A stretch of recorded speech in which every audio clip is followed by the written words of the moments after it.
Chapter 11. The Damsel of Distress. The address on the ID card is this place on the other side of the mill pond. They used to call it the New Tenements, but now everybody mostly calls it the New Testament, which Graham told me has nothing to do with the Bible. People will make their jokes, she says. Call that place whatever you want, but you're not to set foot over there. Is that clear, Maxwell dear? It's not like I wanted to go to the Testaments, so it was real easy to keep that promise. And then the other day, after we pulled that soggy purse out of the sewer, Freak explains how it's okay to break a promise if you're on a quest. There may even be a reward involved, he says. That lady won't have much money if she lives in the Testaments, I say. Poor people live there, and dope fiends. What we do is we go down to the playground and cut over behind that little patch of trees, just in case anybody is looking. And then we can circle around behind the pond. Freak is riding up on top, which he almost always does now. That way he doesn't have to wear his leg brace or carry his crutches. And besides, I like how it feels to have a really smart brain on my shoulders, helping me think. Freak is talking a mile a minute. More stuff about the round table and how important quests are, and why knights are bound up with oaths, which is not the same thing as swearing. And I'm trying to listen and not ask questions, because if I ask questions, he'll pull out his dictionary. When we get to the Testament, though, Freak shuts right up. It's this big, fallen apart place with a bunch of apartments, and it looks kind of sad. It smells like fish and sour milk. There's a lot of bikes and toys lying around, mostly bashed up and broken. And the little kids who live there look almost as busted up as the toys. When they see us coming, they make these screaming noises and run away, but you can tell they're not really scared. They just want to pretend like we're a monster or something. Eek, eek. Maybe we should reconsider this particular quest, Freak says. He's up there on my shoulders, and he's getting fidgety, squirming around. But we're already outside the apartment door, and I go, maybe she really needs that ID card. So it's my fault what happens next. The door opens before we even ring the bell, and this hand comes snaking out and reaches for the mailbox and finds this rolled up newspaper and pulls it back inside. And there's something about the blind way the hand moves that's creepy. Get out of here, I'm thinking. Then, before I can get my feet moving fast enough to leave, this woman's voice is cussing us out. Iggy! She says. Iggy! Come here and see this. Now she's standing in the doorway. This scrawny, yellow-haired woman with small, hard eyes and blurry red lips. She's wearing this ratty old bathrobe, and she's smoking this cigarette and squinting at us and making a face. Iggy! She says out of the side of her mouth. Come here and tell me that is the circus in town or what? Next thing, there's this big hairy dude in the doorway. He's got a huge beer gut and these giant arms all covered with blue tattoos. And he's got a beard that looks like it's made out of red barbed wire. Ain't the circus, he says, spitting a big gob in the first step. This here's the carnival. Freak isn't saying anything, and I want to get out of there. So I go, sorry, wrong number. And I'm trying to back away and not fall over a tricycle when the hairy dude comes out the door real quick and gets in my way. Not so fast, he says. Who sent you? I know that big one, the woman is saying. She's waving her cigarette around and squinting her eyes up, and you can tell she's thinking on something, worrying it like a dog with a bone. I've seen him somewhere. Don't he look familiar, Iggy? Don't he? Freak finally says, Please excuse us. We have the wrong address. We were, trying to locate a Miss Loretta Lee. The tattoo dude hears that, and he starts to laugh. This fat sound way down in his big belly, and he goes, You hear that, Loretta? This is an old flame of yours or what? Then he reaches up, and he pokes me in the chest, hard enough to make me catch my breath, and he says, Cat cut your tongue, kid. What is this? A Siamese twin act? All I can think to say is, oops. because we have the right address after all. The squinty woman in the robe is Loretta Lee. And even more important, Iggy is Iggy Lee. And I feel like a total butthead because I've heard of Iggy Lee. He's the boss of the Panheads, this bad news motorcycle gang. We found your purse. Freak blurts out, and he tosses down the purse, and Iggy Lee catches it with one hand and gives Loretta this secret look like he's going to have some fun here. You better come inside, He says, looking up at Freak.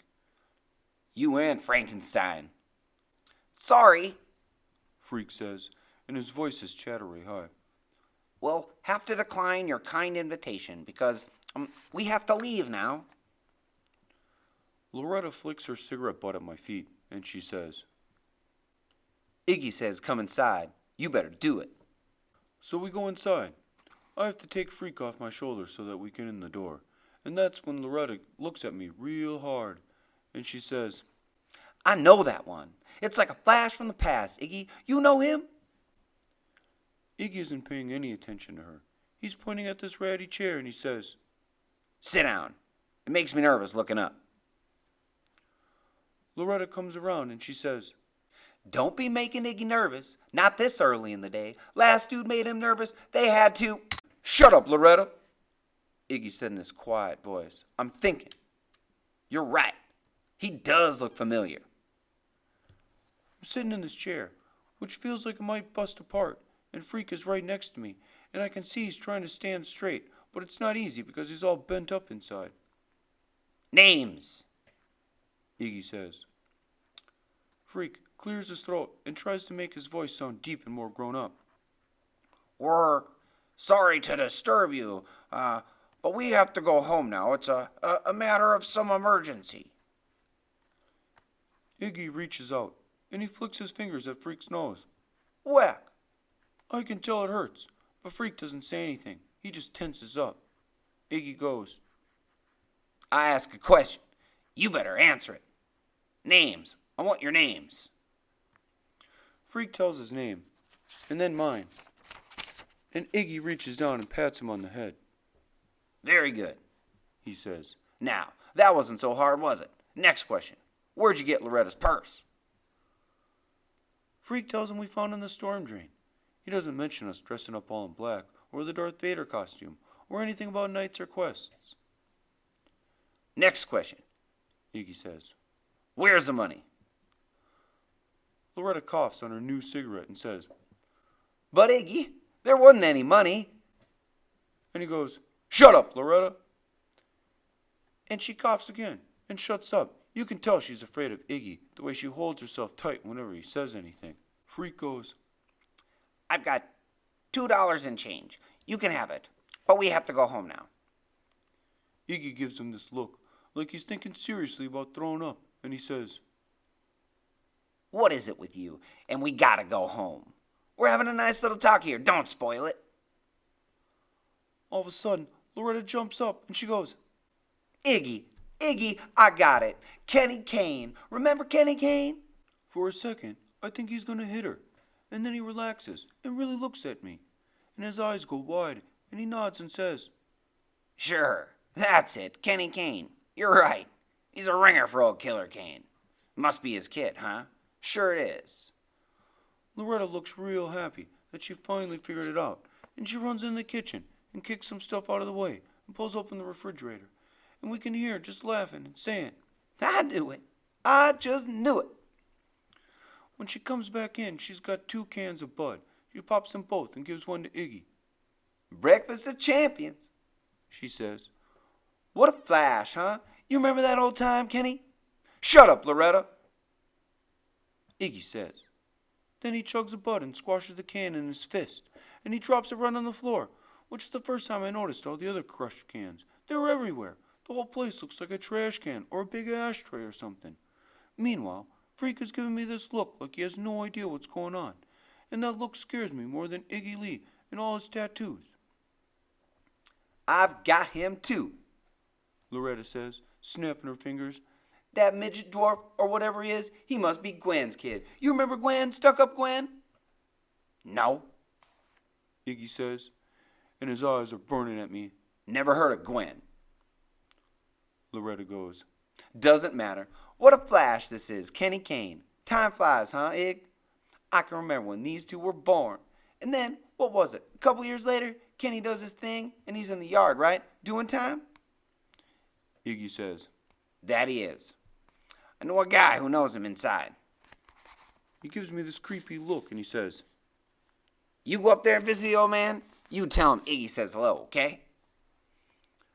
I doubt he even knows his father, Ig. He was only a kid when it happened, right?